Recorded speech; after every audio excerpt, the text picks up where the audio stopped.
ஆண்டவராகிய இயேசு கிறிஸ்துவின் இனிதான திருப்பெயரினாலே உங்கள் ஒவ்வொருவருக்கும் இந்த புதிய மாதத்திற்குரிய வாழ்த்துதலை திருச்சபையின் சார்பாக நான் தெரிவித்துக் கொள்கிறேன்.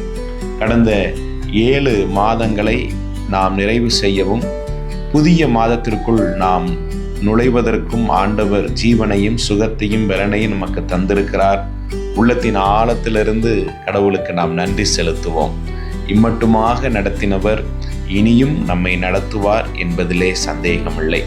இந்த மாதத்திற்குரிய வாக்குத்தத்த வசனம் அது ஏசாயா தீர்க்க தரிசன புஸ்தகம் 41ஆம் அதிகாரம் 10வது வசனத்தின் பின்பகுதியை நான் படிக்கிறேன். நான் உன்னை பலப்படுத்தி உனக்கு சகாயம் பண்ணுவேன், என் நீதியின் வலக்கரத்தினாலே உன்னை தாங்குவேன் என்கிறார். இந்த புதிய மாதத்திலும் ஆண்டவர் நம்மையும் நம்முடைய குடும்பங்களையும் தம்முடைய பலத்தினாலே இடைக்கட்டுகின்ற தேவனாக இருக்க போகின்றார். ஒவ்வொரு நாளும் நம்மளுடைய பணித்தலங்களிலே, குடும்ப வாழ்க்கையிலே, பிள்ளைகளுடைய படிப்பு மற்ற எதிர்காலங்கள் எல்லாவற்றையும் நாம் திட்டமிடும் போது, செயல்படும் பொழுது அநேக நேரங்களில் நாம் பலவீனம் அடைந்து விடுகிறோம் அல்லது சோர்வடைந்து போய்விடுகிறோம். ஆனால் ஆண்டவரை நாம் எப்பொழுதும் தேடும் பொழுது நம் ஆண்டவர் நாம் ஒவ்வொருவரையும் பலப்படுத்துகிற தேவனாக இருக்க போகின்றார். அவர் தம்முடைய பலத்தினாலே நம்மை இடைக்கட்ட போகின்றார். எனவே ஒவ்வொரு நாளும் சோர்வுகள், பலவீனங்கள், அசதிகள் வரும் பொழுதெல்லாம் என்னை பலப்படுத்துகிற கிறிஸ்துவினாலே எல்லாவற்றையும் செய்ய எனக்கு பலன் உண்டு என்று சொல்லி விசுவாச வார்த்தையை அறிக்கையிடுங்கள். குறிப்பாக இந்த காலங்கள் வெயிலின் தாக்கம் அதிகமாக இருக்கிறது. ஆண்டவருடைய பலன் நம்மையும் நம்மை சார்ந்திருக்கிறவர்களையும் நிரப்ப வேண்டும் என்று சொல்லி ஜெபியுங்கள். ஏனென்றால் நம் ஆண்டவர் நம்மை பலப்படுத்துகின்ற ஆண்டவராக இருக்கிறார். 2வது அதில் இருக்கிற அழகான வார்த்தை உனக்கு சகாயம் பண்ணுவேன் என்று சொல்லி. சகாயம் என்று சொன்னால் உதவி என்று சொல்லியும் சொல்லலாம். அநேக நேரங்களிலே என்ன செய்வது, ஏது செய்வது என்று சொல்லி நாம் தெரியாமல் அலைந்து திரிகின்ற ஒரு நிலைமையை நாம் சந்தித்தது உண்டு. ஆனால் இந்த புதிய மாதத்திலே ஆண்டவர் சொல்லுகிறார், நம்மை பலப்படுத்துகிற தேவன் மாத்திரமல்ல, நமக்கு உதவி செய்கின்ற தேவனாகவும் இருக்கிறார்.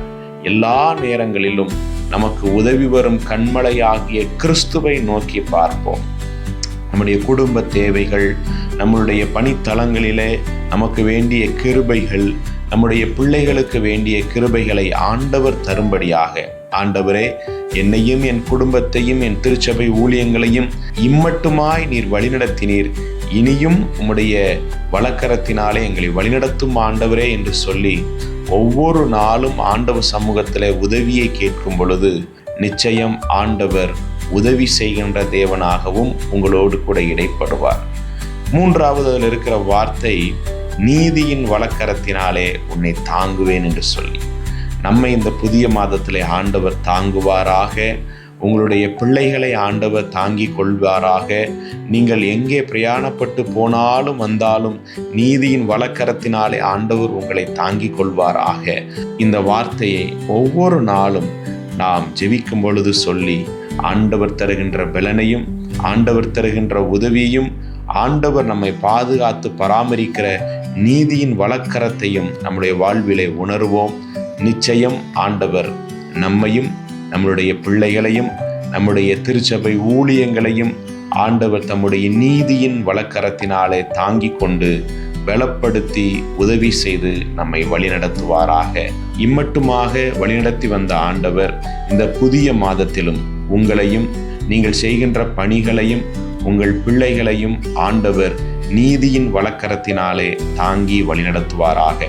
உங்களுக்காக நாங்கள் ஜெபிக்கிறோம். நீங்கள் நம்முடைய திருச்சபையின் ஊழியங்களுக்காக, வளர்ச்சிகளுக்காக ஜெபித்து கொள்ளும்படி உங்களை அன்போடு கூட நான் கேட்டுக்கொள்ளுகிறேன். கர்த்தர் தாமே உங்களை ஆசீர்வதிப்பாராக. May God bless you.